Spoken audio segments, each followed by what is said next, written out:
So it is time to start thinking about growing vegetables. I know around my house I've been starting a lot of seedlings and I'm getting really excited to plant.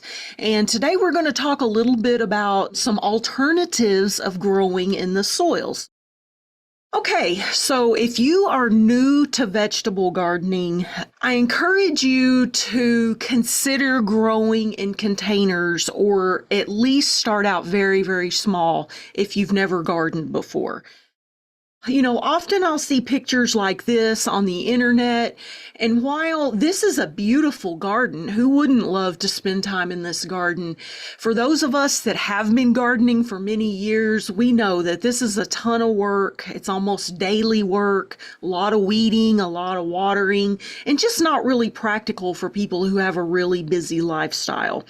And so whenever someone comes to me and says, I want to start a vegetable garden, I really like the look of something like this, I try to encourage them, just keep it small, keep it realistic, and then as you learn, you can expand. But a good place to start is growing in containers.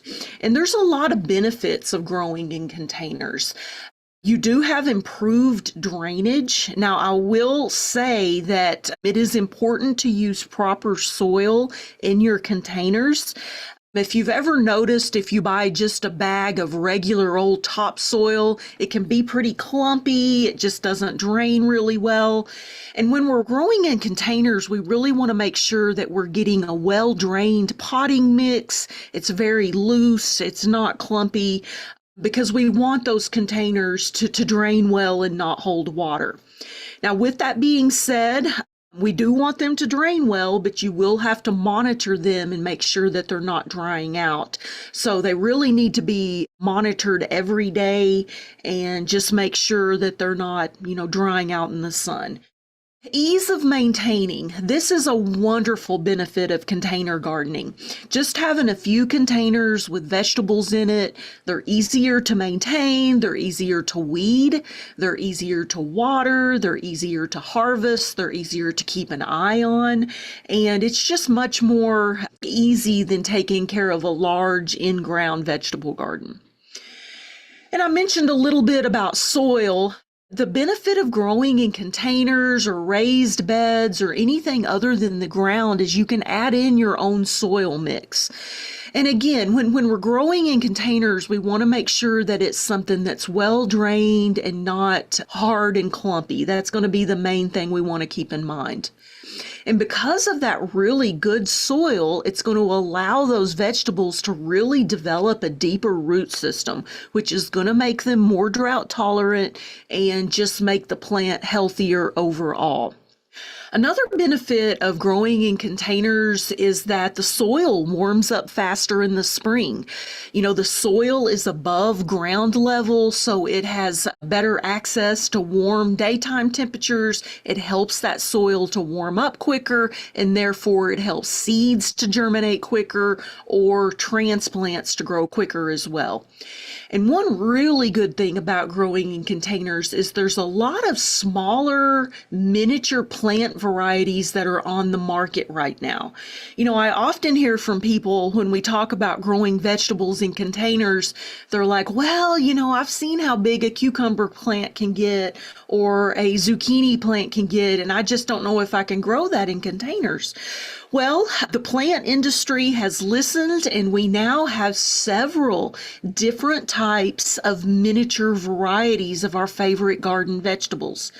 We see here a little cucumber. This one's called Quick Snack Cucumber, and the one here on the right is called Orange Hat Tomato.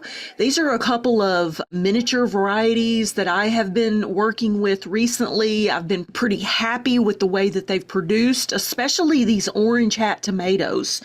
I'll show you this photo here.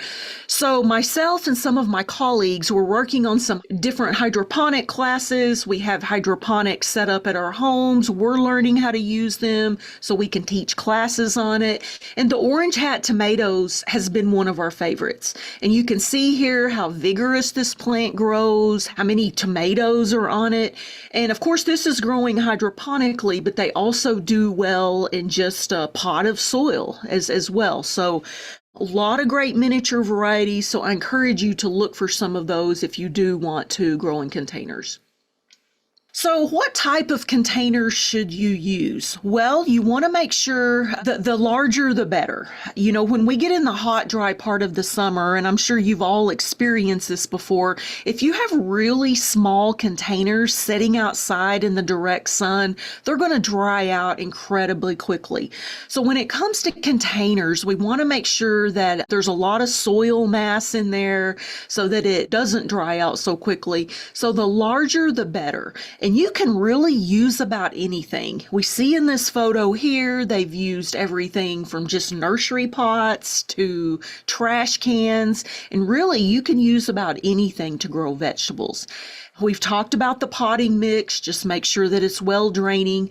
And then also you want to think about the weight of your containers. Another great thing about growing vegetables in containers is that you can move them around. So for instance, if you have some containers set up on your deck and you're trying to grow vegetables in those, and then you notice that, oh, they're getting shaded for most of the day, I need to move those somewhere else. Well, if they're really, really heavy, like if you have one of these trash cans, those can be very heavy and hard to move around. So when you are potting up your containers, consider adding some soilless growing media in with your regular soil.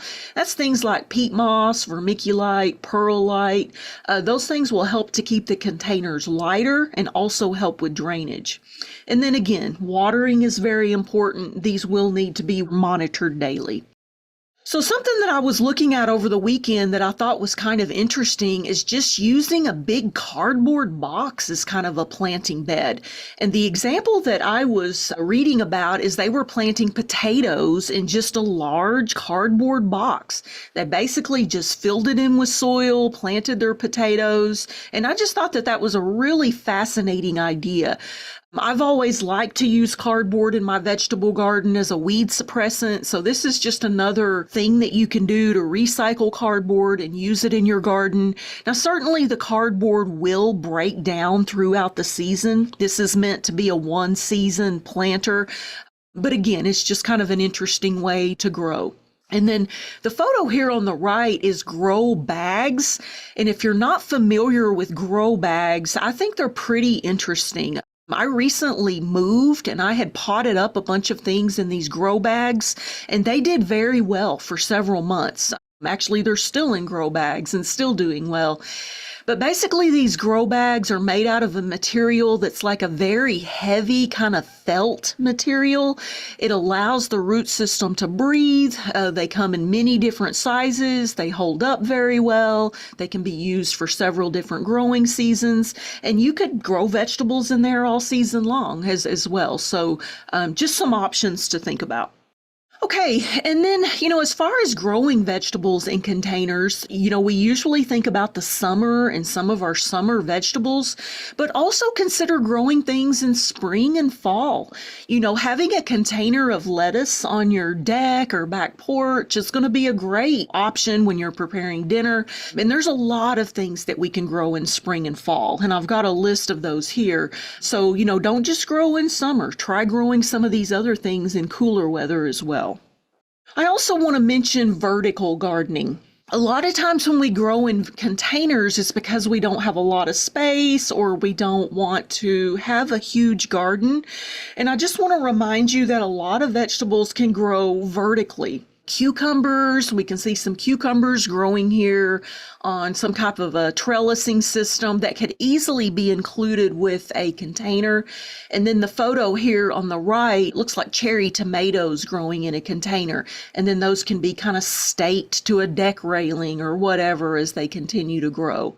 Pole beans, green beans are one of my favorites for growing vertically. They're good producers. They produce all summer long and just a great option for growing vertically. So just consider this when you are setting up your container vegetable garden. So a little bit about water. You want to make sure that you're watering when you're getting the most bang for your buck. So typically that's going to be mornings. 6 to 8 a.m. in the summer. And what's going to happen when you water in the morning is that the leaves of the plants that you watered are going to dry out quickly in the sun. And you may remember from other garden hour segments that we've done that wet leaves equal plant diseases. It increases the risk of plant diseases.